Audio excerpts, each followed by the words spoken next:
Thanks very much for staying with us. Time now for Eye on Africa with me, Georgia Calvin-Smith. Tonight, the warring sides in Ethiopia's two-year brutal conflict head to South Africa for peace negotiations. The talks opening are pushed back to Tuesday. Also, South African President Cyril Ramaphosa's vow to crack down on corruption. He submits his action plan in response to the Zondo Commission's report into graft and fraud in the public sector committed under his predecessor, Jacob Zuma. And Burundi's borders are finally back open again. The landlocked country had been closed for several years to its neighbours, ever since 2015. The easing of movement comes as relations with Rwanda warm up. We hear from our regional correspondent. But first, peace talks for Ethiopia's civil conflict have been pushed back until Tuesday. Delegations from the federal government and Tigrayan authorities battling it arrived in South Africa on Monday for negotiations led by the African Union. Now, 2 years of fighting in the northern Ethiopian region of Tigray have likely cost hundreds of thousands of lives and left millions facing starvation. But details have been hard to come by because of the communications blackout. Earlier, I spoke to Dr. Aklilu Haile Machiel, who is the representative of the TPLF in Europe and the former Ethiopian State Minister of Foreign Affairs. First of all, it has been 60 days since this terrible war has been waging in Tigray, and since the offensive by the allied forces of Ethiopia and Eritrean forces has been taking place. And we expect results in 4 areas. The first is unconditional and immediate cessation of hostilities. Actually, I have been saying this in a statement that we issued on September 11th. Secondly, the recent resumption of the fighting has resulted in a new wave of internally displaced people. Around 1 million additional people have been displaced because of the fighting. So we expect there will be unfettered humanitarian access to people who live in areas controlled by the allied forces as well as by the Ethiopian government, by the Tigray government. Thirdly, atrocities are taking place inside cities and other areas that are controlled by the allied forces. So we would like international human rights institutions, as well as international media, to come in and observe those atrocities. And fourthly, the cessation of hostilities cannot work if Eritrea does not withdraw. You can't have an effective cessation of hostilities implemented without a third party that is already actively participating in the conflict being drawn out of the conflict itself. So we expect Eritrea will withdraw if the cessation of hostility is signed. Now, as you alluded to there, a 5-month truce between the TPLF and the federal government fell apart just in August when we saw fighting start up again. How's that likely to affect the viability of these talks? I can only express the commitment from our side. We have been very consistent since the first round of cessation of hostilities.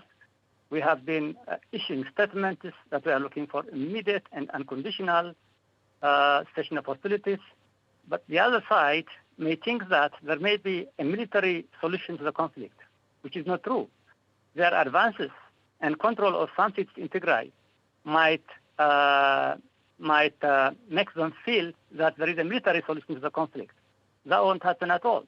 Even if they control all the cities in Tigray, it doesn't mean the conflict has ended. The struggle for survival of the people of Tigray will continue in one way or the other.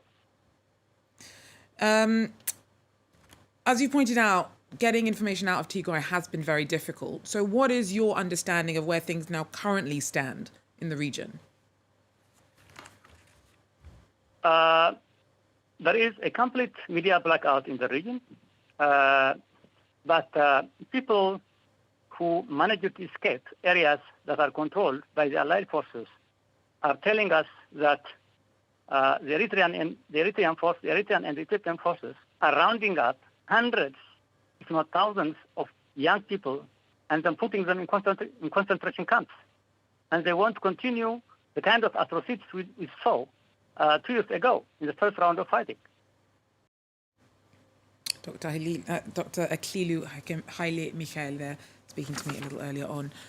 Now, South Africa's President Cyril Ramaphosa says that he'll be moving forward with many of the recommendations made by graft investigators looking into corruption and fraud in the public sector that happened under his predecessor, Jacob Zuma. Now, it's been 6 years since the country's former public protector released the first state capture report. Nadine Theron talks us through.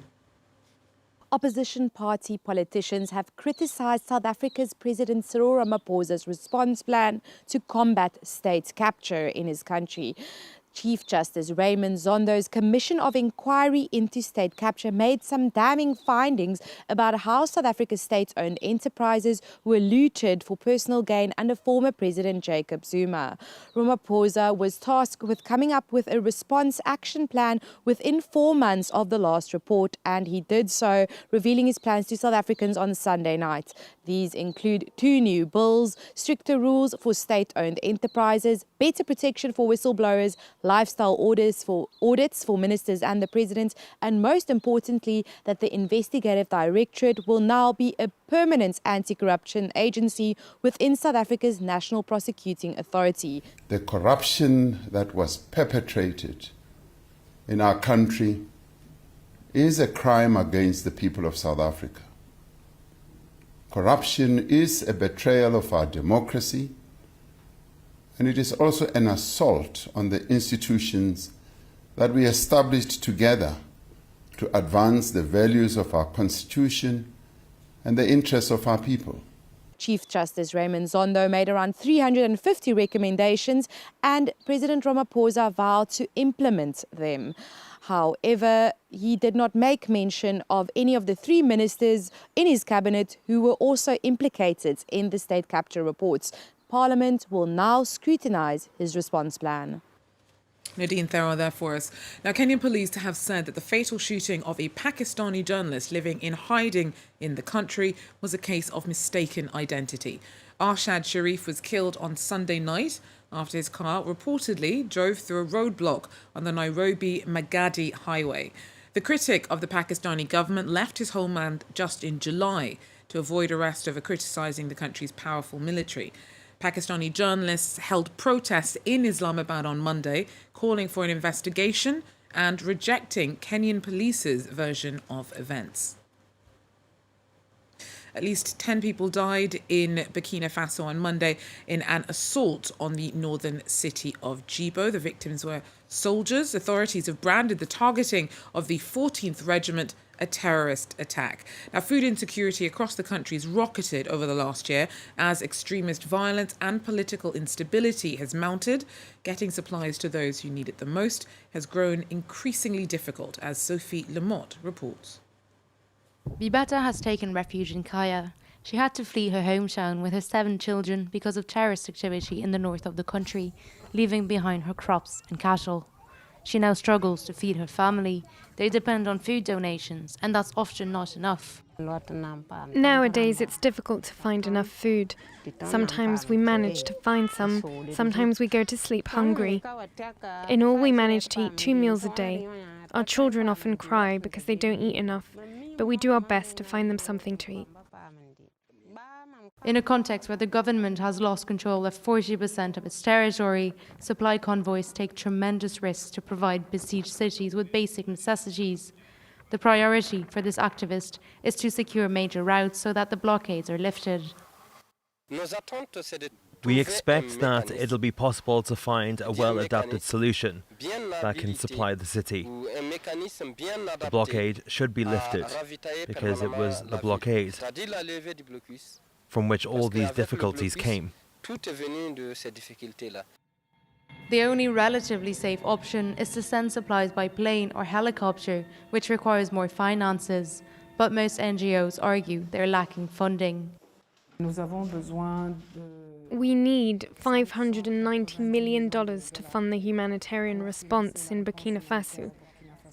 So far this year, Only $80 million have been mobilized. 88 millions de dollars ont été mobilisés. 3.3 million people now face acute food insecurity across the country.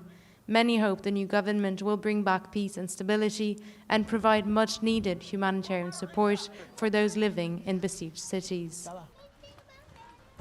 Well, Burundi's borders are finally open again after nearly 7 years. This follows on from the rolling back of some checks at border posts that began in September. Our regional correspondent Clément Di Roma talks us through. After 7 long years, the reopening of Burundi's land border will allow regional travelers and traders to get back on the road. Rwandans are already rejoicing at the arrival on their markets of fish, oranges or papayas mass-produced in Burundi. Before the border closed in 2015, cross-border commuters lived off trade. But an electoral crisis brought misery to thousands of homes. That year, the Burundian government violently repressed demonstrations. 75,000 Burundians fled to Rwanda, and ties between the two countries became quite tense. Since then, Burundi has accused Rwanda of offering asylum to the alleged perpetrators of an attempted coup, and Kigali accused his neighbor of hosting hostile armed groups. Nearly 48,000 Burundian refugees are still living in the country today. After years of negotiations, Rwandan President Paul Kagame last year expressed his wish to live in harmony with neighboring countries, and Rwanda reopened its borders in March this year. A few months later, Burundian President Evariste Ndayishimiye pledged to gradually restore ties with its northern neighbor. The reopening of the borders this weekend marks a new milestone in the warming relationships between both countries. Clément Di Roma there, finishing us off. Well, that's it for Eye on Africa. Thanks for joining us.